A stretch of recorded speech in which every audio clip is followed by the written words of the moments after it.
Sunrise হোটেলে উঠেছি।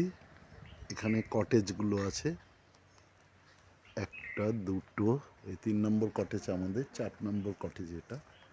খুব বেশি রুম নেই এখানে, কিন্তু বন্ধুরা অনেক কটেজ আরও তৈরি হচ্ছে। এই যে এটা একটা বড় 3 তলা হোটেল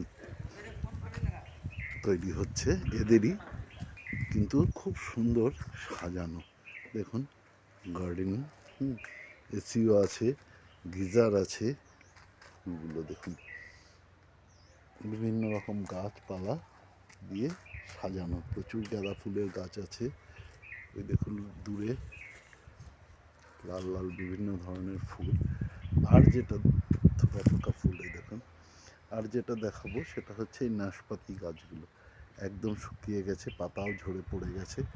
দেখলে কিন্তু মনে হবে যে গাছগুলো মরে গেছে, কিন্তু এই গাছের এই অগাস্ট সেপ্টেম্বরে ফল হয় নাশপাতি।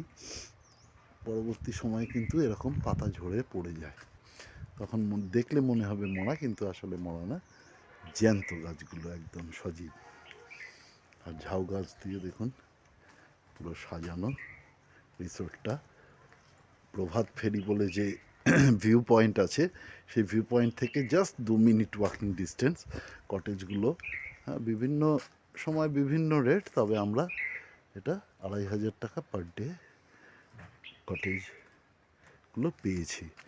দূরে ওইদিকেও অনেক নাশপাতি গাছ আছে, অনেক বড় বড় নাশপাতি বাগান ঘুরে দেখলাম আমরা, তার ভিডিও করেছি আমি আগে।